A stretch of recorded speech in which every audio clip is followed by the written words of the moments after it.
South Alabama is on fire. The Ragin Cajuns are ice cold. It's Locked On Sunbelt. You are Locked On Sunbelt, your daily podcast on the Sunbelt Conference, part of the Locked On Podcast Network, your team every day.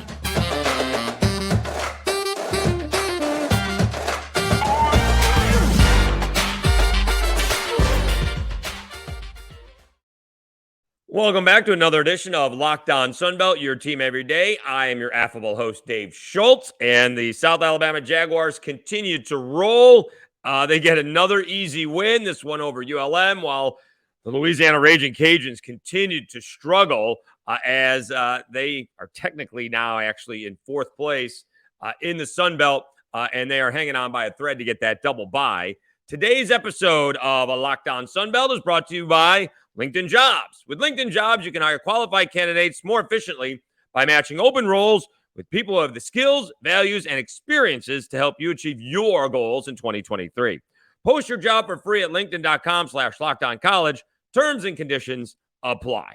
All right, the South Alabama Jaguars have now won 7 of 8 ball games, their last 2 by 30 or more. And it was a couple of weeks ago where we said, are the South Alabama Jaguars dangerous come Sunbelt tournament time, because they just had not played up to expectations. They really had not.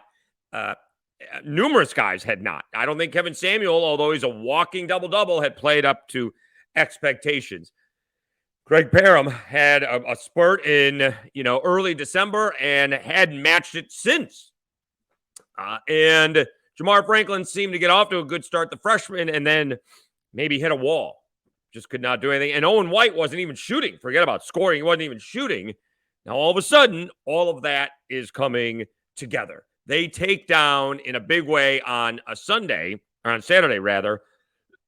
Monroe, 81-45, and I'm not sure the game was that close. The thing about this ball game was Isaiah Moore, the leading scorer for the Jaguars, out with 2 fouls in the first half, and yet South Alabama takes a 42-20 lead at half.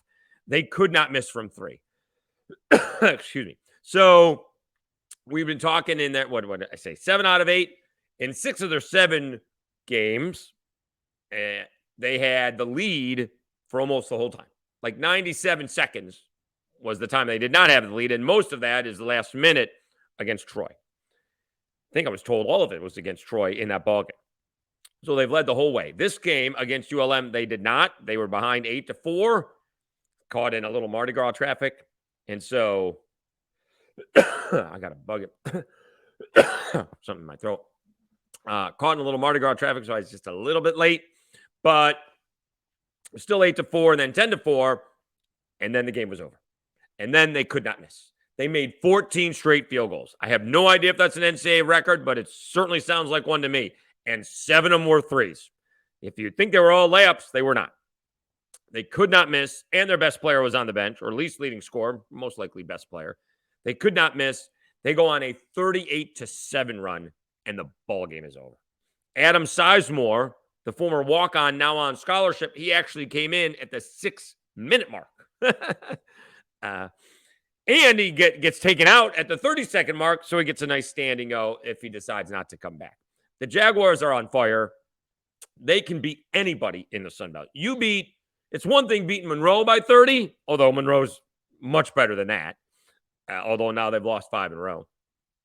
And they beat Southern Miss by 30, right? Back-to-back 30-point ball games. They're not even playing 40-minute ball games. Against Southern Miss, and I didn't realize this at the time, Austin Crowley had a bad hamstring. That's why he was taken out. But that was like at the 12-minute mark. South Alabama was, playing 4 quarters. Spread it out. We're just not going to score. And they don't do that anyways. They're a little bit more deliberate than they have been in the past. But they really are taking the air out of the ball across the midcourt. And they're doing that against ULM. And these games are blowouts. They're not even close. And we'll see what happens, okay? Be very interesting to see what happens, because Texas State likes to dictate tempo, but South Alabama now plays at the same tempo. South Alabama doesn't get up and down the court. They, a lot of times, like a Roy Williams team, and before that, it was Dean Smith's teams, and it was Kansas before that as well, right? would score off of made baskets. And that's what South Alabama used to be, right? They would get the ball and go and want to score in transition. Now they're very methodical. Will they take fast break points? You bet. But that's not what they're really looking to do. They're looking to manage the clock, I would say layups, but they're not a layup team. They get the floaters from Isaiah Moore in the lane, and if they can get Kevin Samuel down low and get the ball deep, they'll take that, or else they take open three-pointers. I'm a little bit surprised, and we'll see come tournament time if they're not doubling up Isaiah Moore in the post. While he's in the lane, post lane, whatever you want to say it.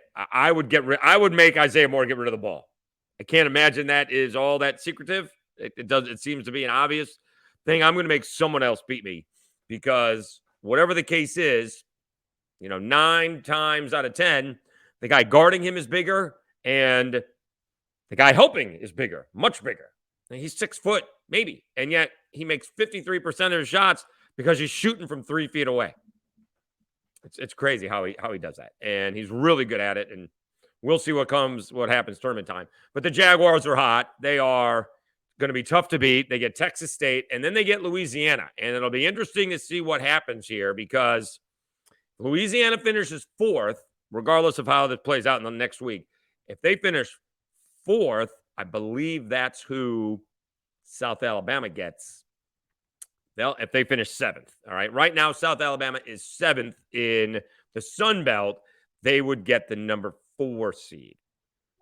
They have a shot, technically, at knocking Louisiana out of that 4 seed if Louisiana loses to Arkansas State, which you're not going to. All right, so they're not going to lose to Arkansas State. I don't care what happens, unless they just don't start anybody and everybody's suspended and whatever the case may be. They're not losing to Arkansas State. So they're going to get the number 4 seed, and due to that, we'll see if they rest. I would presume they won't, because they haven't been playing very well, and you don't want to go into the tournament. They've lost 3 out of 4. You don't want to go into the tournament losing 4 out of 6. So Louisiana is going to play hard against South Alabama.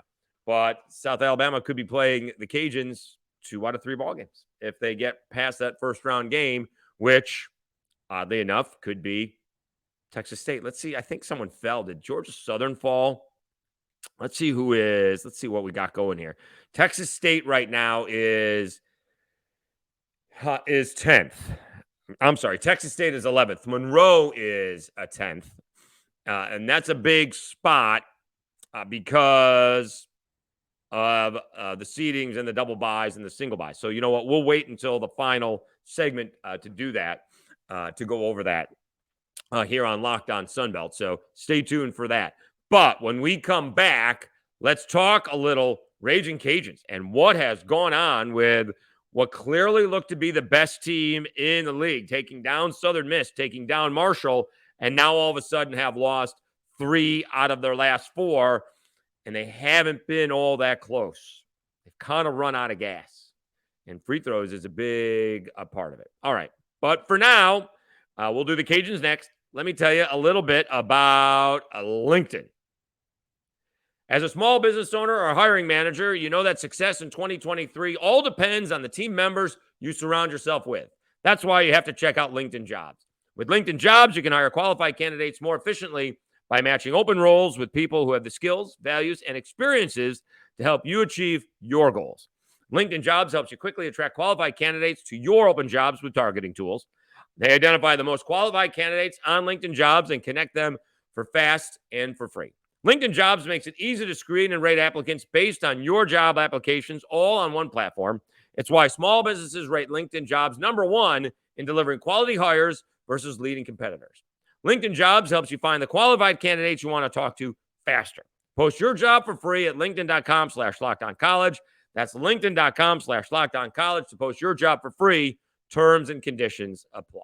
All right, so South Alabama is hot. They've won 7 out of 8. Now let's talk a little Ragin Cajuns, Locked On Sunbelt, your team every day. The Cajuns are just the opposite. This was a team that had won 10 in a row. They had, including beating Southern Miss by 14 points. They took care of Marshall by 10 points, and the game wasn't that close. That was the last good win that they've had because they lost to Southern Miss in a game they led by 10 late in the first half, only to lose by 11. They went to Troy and had an awful second half, losing by 15 in a game they may have been leading at halftime. Is that right? 35-30 at half. They got blown out 50-30 in the second half. They do take care of Monroe, or else they'd be on a 4-game losing streak. But then they go to James Madison, and that's a tough place. They lose 74-68. Jordan Brown had foul trouble, and James Madison takes it to the Cajuns. In the second half again, the game was tied in the first half, 29-all. Second half, James Madison wins by the 6 points that they eventually win by, 45-39. And all of a sudden, the Cajuns are going in the wrong direction. And there is pressure there because the Cajuns believe that they should be going to the tournament more often. And I think Bob Marlin does a great job. He's the all-time Cajuns winner in terms of coaches. But we're in a one-bid league, and we've been talking about that this whole time. When you have a one-bid league and your whole season comes down to one weekend, you better perform. And so that may be the Cajun saving grace. So it doesn't matter so much, as long as they get the double bye, and we think they are. It doesn't matter that much that they may not be, well, they won't be the number one seed. All right. So it may not matter all that much as long as they win the tournament. The thing is, though, they're just not playing very well. Not at all. Whereas we mentioned South Alabama, they start shooting the three a little bit better, and they only shot 50% from three on Saturday against ULM, like 13 for 26. Whereas the Cajuns are going in the opposite direction, and just they feel like they're running out of gas, right? Greg Williams, he had those 5 games. He's the second fiddle. He's behind Jordan Brown. He's the one, he is the Robin to the Batman, and he has struggled. He just had 12 points against James Madison. Jordan Brown had 17 to lead the way, but Williams was on fire during that winning streak, and it just hasn't happened since. He's gone ice cold, or else the teams have, the other teams have said, all right, Jordan Brown can get his, but we're going to stop Greg Williams from getting his. He had scored 5 straight games, 20 points at least in 5 straight games, 22, 21, 21, 23, and 20. All right, so that's over 100 points in 5 games. In the last 4 games, he scored 40. 4, 15, 9, and 12 against JMU. So they are struggling in a big way. It is headed in the wrong direction for the Ragin Cajuns. I'm not sure if they're going to be able to turn it around. Folks had a bad ball game. He had a really good game against ULM, and he was 1 of 5. He is like Isaiah Moore, doesn't shoot any threes. Only had 2 points, and again in a 6-point game, the Cajuns, I should say, did not shoot free throws well. They actually shot threes pretty well, 8 out of 19. That usually is a winner. But they only were 12 of 20 from the free throw line, 60%. They are not good from the free throw line. Jordan Brown was 3 of 6, and then other guys just missed the one that they took. But again, I'm not saying that they got hit all of them. And even if you hit half of them, right, you still lose, but now it's a 1-possession game, right? If you go 16 for 20, add 4 more points, now it's a possession game. That matters in a big way. And we'll see, come tournament time, if this free throw percentage is killing them. They shoot 68.4% from the free throw line. Let's see what that is in the Sun Belt Conference. 68%. The one thing that may hurt the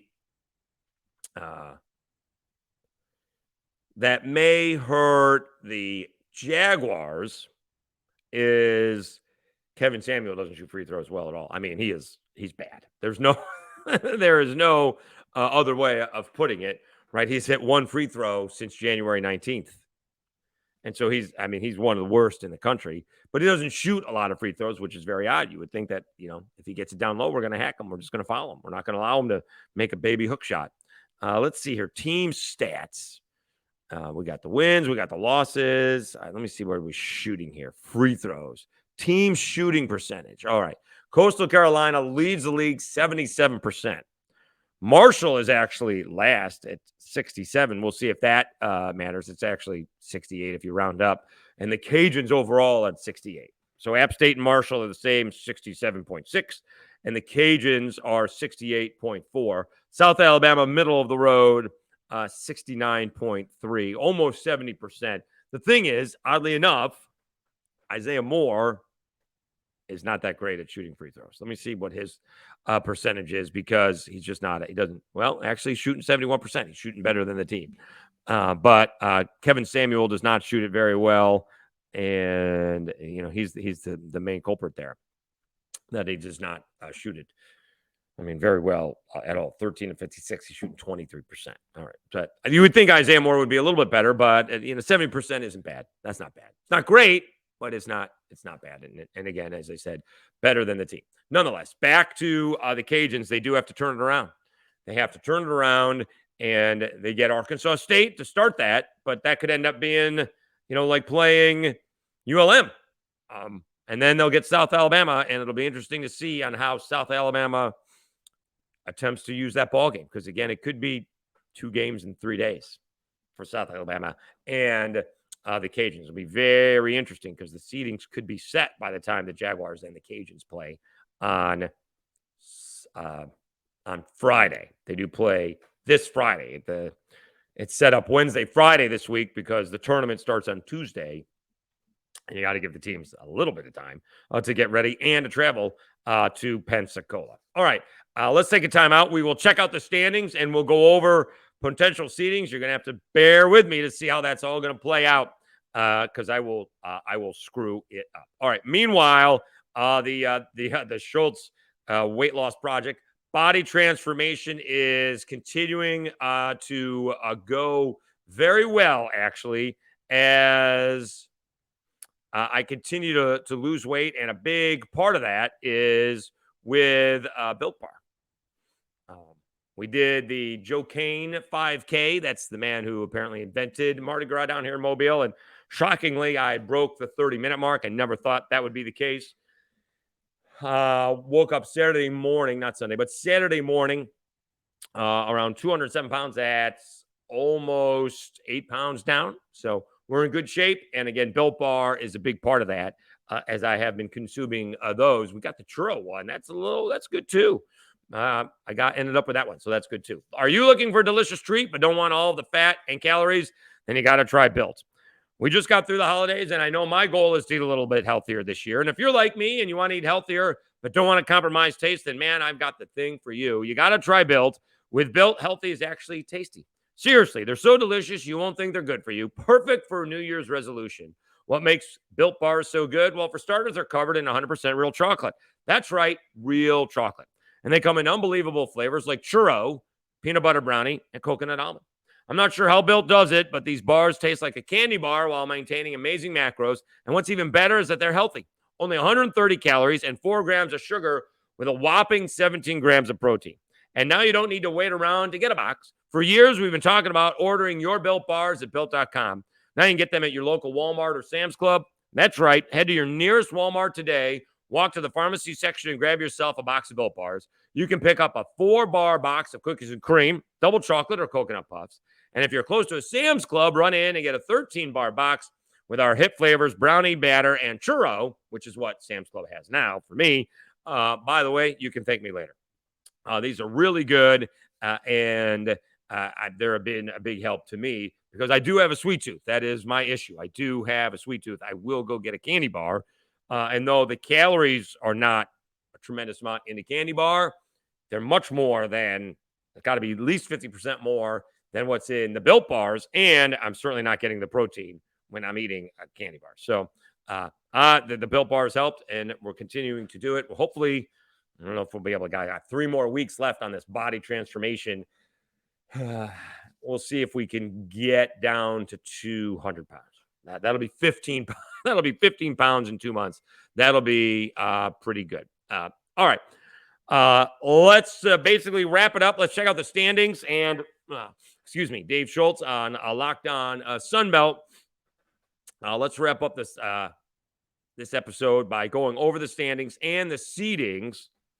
And I'm gonna go by what I think the standings are, because I don't think this is what the standings should be. Let me see if they got it right here on the Sunbelt. They're still doing it by overall. Yeah, they're doing it by overall wins, which is not the right way. Okay. So Southern Miss is up top. All right. Marshall is second. They got the Cajuns and James Madison tied for third. James Madison is ahead of Louisiana because they just beat them. They're both 11-5. They've only going to play once. So James Madison should be third. The Cajuns should be fourth. Old Dominion, by the way, and if Louisiana somehow manages to lose twice and Old Dominion wins twice, Old Dominion would get the fourth spot because Old Dominion has the tiebreaker because they've beaten the Cajuns as well. That happened beginning of the season. Oh, yeah, that happened at the beginning of the season. Let me make sure I got that right. Yeah, Old Dominion beat the Cajuns 70-66 for one of the first games of the Sun Belt regular season. All right, then you have Troy, who's 9-7, South Alabama 8-8, App State 8-8, Georgia Southern 7-9, along with Monroe, and then the bottom four: Texas State, Coastal Carolina, Arkansas State, and Georgia State. We told you the big thing about Texas State and Monroe. Now we got to see if Texas State. Let me see if Texas State.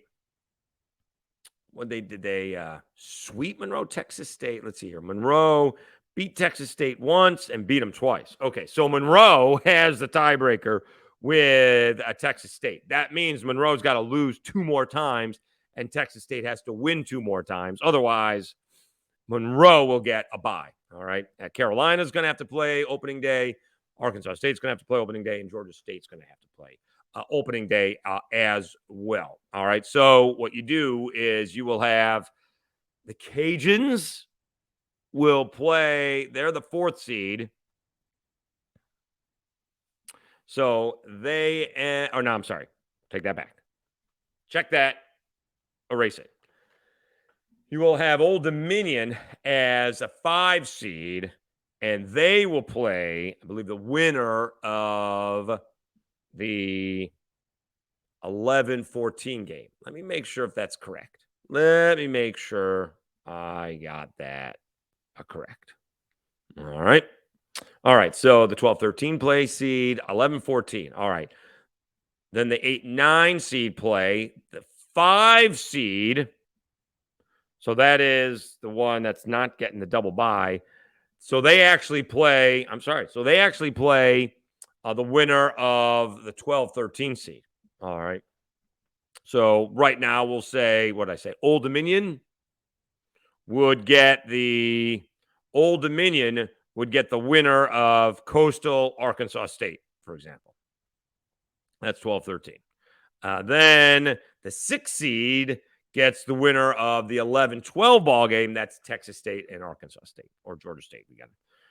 I think Arkansas State wins that tiebreaker. So I think Georgia State's on the bottom. So that's how that would go. And again, let me see if I got this right here. The Cajuns and the Jaguars could play twice in 3 games. All right. Let's just see how that works out. All right. So the 7-10 seed, that is the 7:30 ball game. That would be the Jaguars versus Texas State. That would be 2 times in 3 ball games, as it turns out, if those seeds remain the same. All right, so we'll just say, for the sake of argument, the Jaguars win that ball game. That was game 6, and game 6 gets the number 2 seed. So no, they wouldn't play the Jaguars. They would not. So they won't play the Jaguars. Will not play the Cajuns based on that. They would get Marshall. All right, who they have not faced. All right, so oddly enough, I thought they were going to play not only the Cajuns twice in 3 days. That would be the 3rd time this year, but they would get Marshall if Marshall remains the number 2 seed. All right, quickly, I just realized we didn't go over the rest of the seedings or the rest of the action from Sunday. Let me quickly do that because Marshall had a big win. So did Southern Miss. Southern Miss bounces back nicely, right? They could have gone in the tank, but they beat Georgia Southern 73-62. Let's see what Austin Crowley had a hamstring injury against the Jaguars, but he played 35 minutes, not all that well shooting-wise, 3 for 11, had 9 points. But let's see here. Felipe Hassie had 13. Alvarez, he had 19 points, and Pinckney had 12 points. Alvarez led, oddly enough, Southern Miss as they bounced back from the tough loss to the Jaguars, 73-62. All right. Texas State goes into Conway and beats Coastal Carolina 78-75. That's a big win. As we mentioned, ULM gets a tiebreaker over Texas State. If Texas State had lost that ball game, there's a chance that they'd be stuck there. They got a shot at overtaking ULM. Long shot as it is, but they do have a shot. Arkansas State gets their third win in the conference, 74-70 over Georgia State. And Marshall, our Old Dominion had a nice win over App State, 74-63. So they are right now 5th in the Sun Belt. Marshall had a big win, 88-78 over Troy. Troy was trying to get in that top 4, and I think that loss basically eliminates that situation. Andrew Taylor continues to be scoring very well. It's going to be interesting who the player of the year is going to be. Taylor had 27 points. Kinsey had 22. And because who's going to win the player of the year? You may not even get, team MVP out of those two from Marshall because it could be either one in terms of scoring ability. That's for sure. So it'll be interesting to see who is going to be the player of the year in the Sun Belt because it is really up for grabs from Crowley to Taylor to Kinsey. Isaiah Moore was going to be Jordan Brown, but all of a sudden the Jaguars are, the Cajuns are a little bit in the tank. So that's an issue. So maybe that'll be a good episode for later in the week. And we could get some help from others who think they should get what their feelings are for player of the year. Ooh, we've gone a little bit over. All right. So good episode. Want to thank you very much for listening. Please subscribe. We are growing the channel. There is rumors, and I like to start and perpetuate the rumors. We may have a local college football coach join us. Local by meaning here in Mobile. I think there is only one college that plays football here in Mobile. So hopefully he will join us here this week. And so we can talk some college football here as actually the college basketball season is winding down. Spring football is just not that far away. We only got a few weeks before I think spring football is opening up. All right. Again, I am your host, Dave Schultz. Thanks very much for tuning in to Locked On Sun Belt. If you are in the Mobile or New Orleans area or anywhere for that fact of the matter, enjoy Fat Tuesday. We will have an episode for you on Tuesday and Wednesday and for the rest of the week. You've been watching and listening to Locked On Sun Belt, your team every day.